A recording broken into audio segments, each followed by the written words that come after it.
official. What do you have that makes your head big? Okay, we're feeling that. Dropping it like it's hot. All right, we have right now on the couch Aloysius Onyejegbu. He's popularly known as 2MS. Sounds like two minutes. DMX. Oh, 2MS, really? I don't know. Is giving a certain 2-something vibes. I'll remember later on, yeah. He's an actor, he's a rapper, he's also from Anambra State. He's Yeah. one of the pioneers of the Lagos State Film Institute. He's also a member of the Actors Guild of Nigeria. And now, when it comes to Nollywood movies, plenty. Series, plenty. It's about us getting to know him even more. Welcome to the show. Hello, welcome. Thank you. See how chilled he I looks wonder, now. like I'm wondering. See the aggression in that last scene. It comes with the job, so. Oh, wow. Yeah. Okay, how many times did you have to shoot that particular scene with the lady? And how was it for you? It was stressful anyway. I mean, having to handle a lady like that. Yeah. But then it's part of the job, so you just do it. I mean, you made it look a bit too easy, Right, right. It was too believable. I guess that's how good of an actor you are. Yeah. And I mean, you're an actor, you're also a rapper. Talk to us. Which of them is your first love? Well, I started out with rapping, music per se. So, but then movie also was alongside, so I was just pushing the two. Yeah. You know, because like I tell people, there's no successful movie without a music. Oh, okay. And there's no successful music without a movie. Oh, okay. Hence, you have the music videos and all that. Okay. So whichever comes first. But All then, right.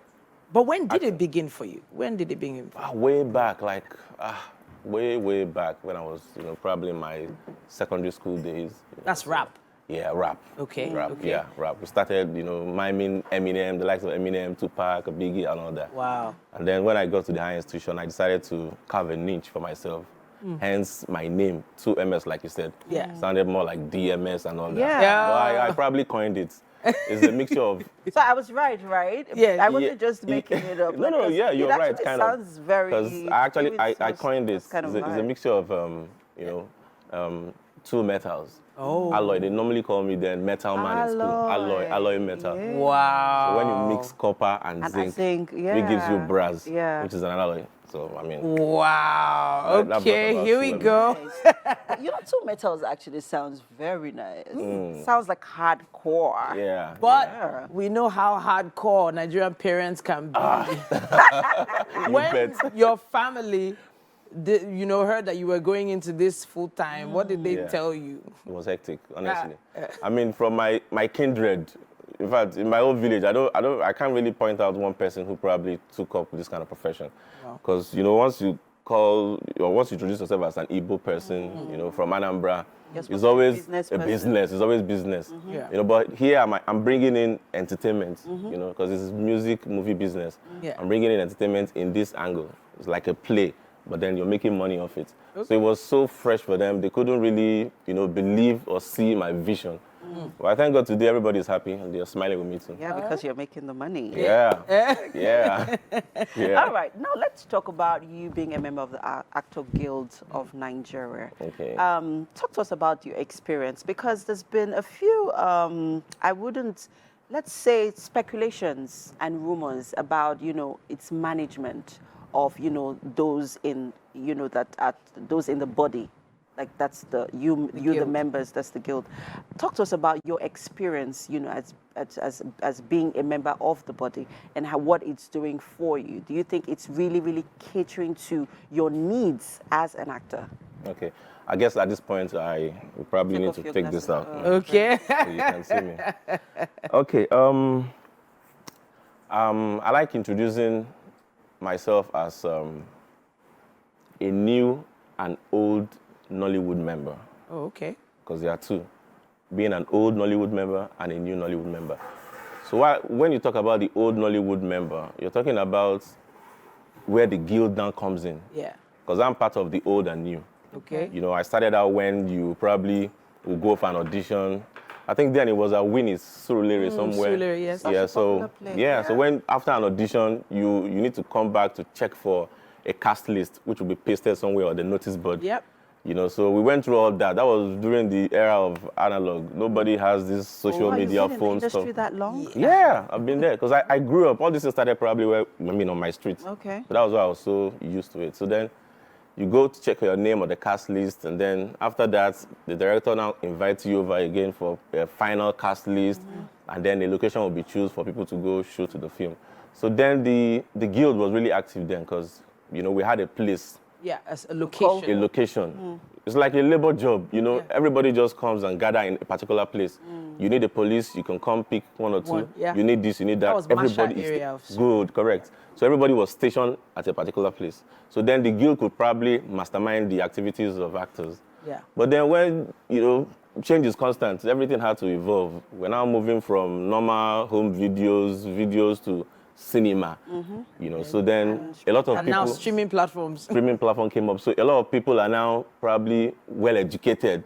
You know, the elites now decided to come into it, start tapping from the raw talent, you know. So then I think the guild at that point started becoming destabilized because they couldn't really mount everywhere.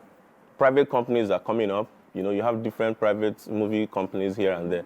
So they couldn't really mastermind the activities of actors. And that's why you have people just come out from anywhere and just call themselves an actor and all that. So, but fast forward to now. Everybody is probably trying to see how they can make ends meet. And that's why you have different people coming together, trying to be actors, skit makers now claim to be actors, you know. So it's just interwoven somehow. So when you say skit makers now claim to be actors, do you think they are not actors? Well, professionally, because I used to say entertainment is big, it's vast, you understand? But then skit makers are skit makers. They are probably, like, there is a segment of comedians. Okay. You know, they are a segment of comedy. So don't call them. More like, they're not actors. Real actors. The real training for acting. Yeah. Theater arts. Good. They've not gone through that, which is what a lot of actors have actually said. Real actors, or well, more trained actors have actually said that skit makers still have quite a way to go. Of course. But then again, they seem to have the influence. They have the followers that movie makers need. Thank you. And movie makers, a lot of movie producers are, you know, tapping from that experience, from their traffic, from their influence. So, yeah. Yeah, that's why I talked about the new Nollywood. So that is where the new Nollywood now comes in, because everybody is now looking out for streaming platforms and all that. So skit makers are also making it easier, because most times you see most of us actors featuring in some of their clips. You see? So there's this synergy. Because you're leveraging on each other. Of course, there's this synergy. We're all working together. Right. After all, it's entertainment, you know. Okay. All right. But now, at this point in time, when you compare and contrast old and new, is it still about the craft, or is it now more about the money? Well, back then it was about the craft. It was about the raw talent. It was about the passion. A few people that came together. I think in the 90s, you know, hence Living in Bondage was brought to be, and then moving forward, other people started coming in, you know, and they started tapping from the raw talent, and then money-making venture erupted. So, but basically, now, I think it's about the money. Okay. But it depends on the person, per se, because we still have real actors, people who are really dedicated to this job. Somebody like me, I'm an extremist, like what you just saw. Yeah, we saw. Yeah, so that was quite extreme. I'm a trained actor. You know, I shout out to Madu Chikwendu, the former president of the Producers Guild of Nigeria. He actually brought the Lagos State Film Institute close to us. For those who couldn't even go to school then, it was easy for them to afford a certificate under acting, so they can practice professionally. Fantastic. Yeah, so... Fantastic. Okay, you've talked about craft and you've talked about money. Yeah. So which is it for you now? Because you have transitioned and you have you've experienced different phases of the industry. Yeah. So where are you now? My dear, for me now... It's all about the cheddar. It's all about the cheddar. So it's all about the cheddar. But then I wouldn't want to abuse it. Like, everywhere you see camera, you see my face. You practically won't even see me in any film. God has helped me. Like, every film I feature in are probably a must-watch. It's a film you just want to watch. Like when we did Omo Ghetto, the saga. That came about, I think, I don't used to count 2020 Oh, in as my a year. calendar because nothing Because it happened. didn't exist. Yeah, But with Omo Ghetto, I'm so grateful. Shout out to Funke Akindele because that job actually blew me up. It was one of my biggest job ever. Oh, nice. Yeah, because I was camped with a whole lot of celebrities in the job. Yeah. I partook in one of the toughest fight scene in that movie. Wow. Yeah, I had series of training for like 3 months with stunts, directors, and all that. So, and then Omo Ghetto came to be. So for me, it's about the money, but then I'm still selective. You know? All right. Yeah. I'm selective. There's one other movie you mentioned a little earlier on. Oh yeah, Unforgivable. Unforgivable. Yes, Like a Unforgivable. recent yeah. project? Yeah, that was just I think some months back. Okay. One of my And recent it's jobs. out now? Yeah, it's out in the cinema. Unforgivable. yeah. Fantastic. Unforgivable. Yeah. All right. Produced by Osezua Elimehi. Uh-huh. Fantastic. I mean, Yeah. we have utterly enjoyed this conversation.